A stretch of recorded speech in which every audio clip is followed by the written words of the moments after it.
Hi friends, ಇವತ್ತು ನಾನಿಲ್ಲಿ ಮೋಮೋಸ್ ಮಾಡ್ತಾಯಿದ್ದೀನಿ. ಇದಕ್ಕೆ ನಾನು ಗೋಧಿ ಹಿಟ್ಟು ತೊಗೊಂಡಿದ್ದೀನಿ, 1/2 kg ತೊಗೊಂಡಿದ್ದೀನಿ. ಇದಕ್ಕೆ ಸ್ವಲ್ಪ ಟೇಸ್ಟಿಗೆ ಬೇಕಾಗುವಷ್ಟು ಉಪ್ಪು ಹಾಕುತ್ತಾ ಇದ್ದೀನಿ. ಗೋಧಿ ಹಿಟ್ಟಿನಿಂದ ಮಾಡಿದರೆ ಚೆನ್ನಾಗಿರುತ್ತೆ, ಇದು ಟೇಸ್ಟಾಗಿ ಬರುತ್ತೆ. ಇದಕ್ಕೆ ಸ್ವಲ್ಪ ನೀರು ಹಾಕ್ಕೊಂಡು ನೋಡಿಕೊಂಡು ಕಲಿಸ್ಕೊಳ್ಳಿ. ಮಾಮೂಲಿ ನೀವು ಚಪಾತಿ ಹಿಟ್ಟಿಗೆ ಹೆಂಗೆ ಕಲಿಸ್ಕೊತೀರೋ ಅದೇ ಥರ ಕಲಿಸ್ಕೊಳ್ಳಿ. ನೋಡಿ, ಚೆನ್ನಾಗಿ ಈ ಥರ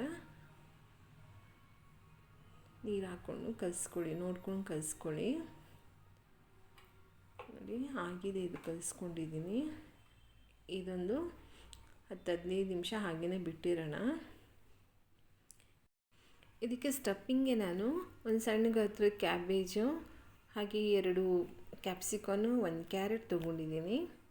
ಹಾಗೆ ಸ್ವಲ್ಪ ಒಂದು 100 ಗ್ರಾಮ್ ಆಗೋಷ್ಟು ಬೀನ್ಸ್ ತೊಗೊಂಡಿದ್ದೀನಿ.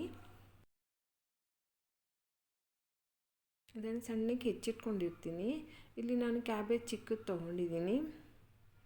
ಇಲ್ಲಿ ಎಣ್ಣೆನ ಬಿಸಿಗೆ ಇಟ್ಟಿದ್ದೀನಿ. ಇದಕ್ಕೆ 1 ಗೆಡ್ಡೆ ಬೆಳ್ಳುಳ್ಳಿ ತೊಗೊಂಡಿದ್ದೀನಿ. ಅದನ್ನು ಈ ಥರ ಸಿಪ್ಪೆ ಸುಲಿದು ಸಣ್ಣಕ್ಕೆ ಹೆಚ್ಚಿಟ್ಕೊಂಡಿದ್ದೆ.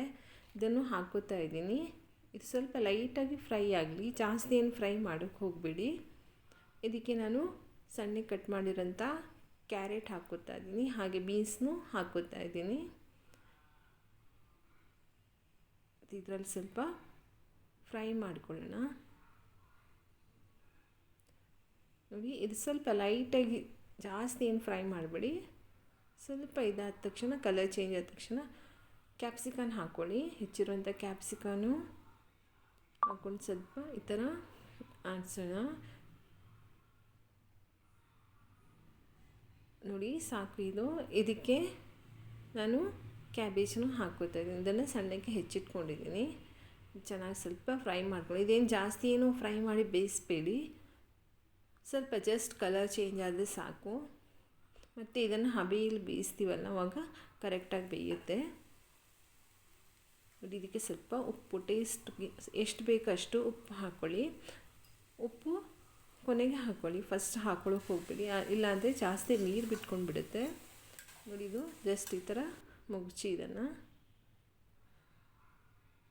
ನೋಡ್ಕೊಂಡು ಉಪ್ಪು ಹಾಕ್ಕೊಳ್ಳಿ.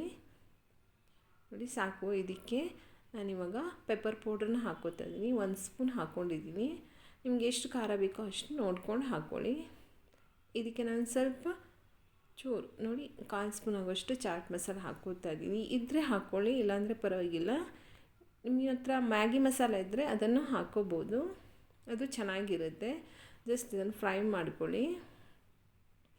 ಚಾಟ್ ಮಸಾಲ, ಮ್ಯಾಗಿ ಮಸಾಲ ಹಾಕ್ಕೋಬೇಕಂತೇನಿಲ್ಲ, ಆಪ್ಷನಲ್ಲಿದು. ಆಗಿದೆ, ಇದು ಸಾಕು.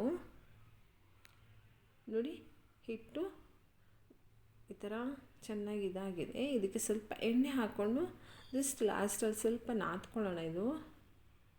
ಇದು ಕೈಗೆ ಅಂಟ್ಕೋಬಾರ್ದಂತಷ್ಟೇ.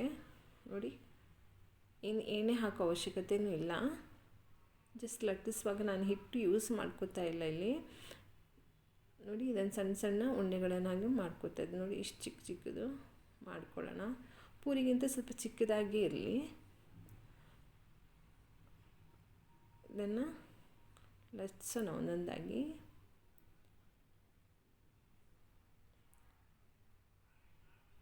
ಒಂದು ಉಂಡೆ ತೊಗೊಂಡು ಈ ಥರ ಲಟ್ಟಿಸ್ಕೊಳ್ಳಿ. ನಾನು ಎಣ್ಣೆನ ಲಾಸ್ಟಲ್ಲಿ ಹಾಕಿರೋದ್ರಿಂದ ಏನಿಲ್ಲಿ ಹಿಟ್ಟೇನು ಯೂಸ್ ಮಾಡುವ ಅವಶ್ಯಕತೆ ಇಲ್ಲ. ಇದಕ್ಕೇ ನಾವಿವಾಗ ಸ್ಟಫಿಂಗ್ ಮಾಡ್ಕೊಳ್ಳೋಣ. ನೋಡಿ, ಎಷ್ಟು ಆದರೆ ಸಾಕು. 1-2 ಸ್ಪೂನ್ ಹಾಕೋಬೋದು. ಇದಕ್ಕೆ ಇದು ತುಂಬ ಚೆನ್ನಾಗಿರುತ್ತೆ.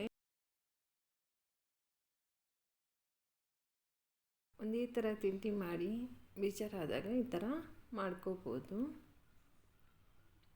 ನೋಡಿ, ಈ ಥರ ಮೋದಕ್ಕೆ ಹೆಂಗೆ ಫೋಲ್ಡ್ ಮಾಡ್ತೀವಿ ಆ ಥರ ಈ ಥರ ಫೋಲ್ಡ್ ಮಾಡ್ಕೊಳ್ಳಿ. ನೋಡಿ, ತುಂಬ ಚೆನ್ನಾಗಿ ಬಂದಿದೆ. ಇದು ತುಂಬ ಈಸಿಯಾಗಿ ಮಾಡ್ಕೋಬೋದು. ನಾನಿಲ್ಲಿ ಇನ್ನೊಂದು ಮಾಡಿ ತೋರಿಸ್ತೀನಿ. ಚಿಕ್ಕದಾಗಿ ಪೂರಿ ಥರ ಲಟ್ಸೋಣ. ಇದನ್ನು ನೀವು ಇನ್ನೂ ಚಿಕ್ಕದು ಬೇಕಾದರೂ ಮಾಡ್ಕೋಬೋದು. ಇದಕ್ಕೆ 2 ಸ್ಪೂನ್ ಹಾಕ್ಕೋತಾ ಇದ್ದೀನಿ.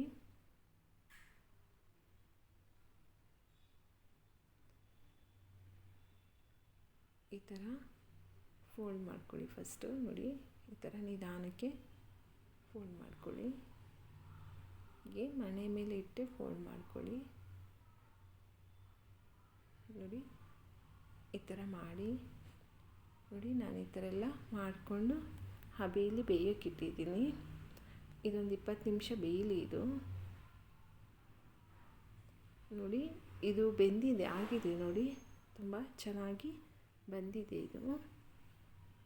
ಇದನ್ನು ನೀವು ಮನೆಯಲ್ಲಿ ಟ್ರೈ ಮಾಡಿ. ಇಷ್ಟ ಆದರೆ ಲೈಕ್ ಮಾಡಿ, ಶೇರ್ ಮಾಡಿ, ಸಬ್ಸ್ಕ್ರೈಬ್ ಮಾಡಿ. Thank you.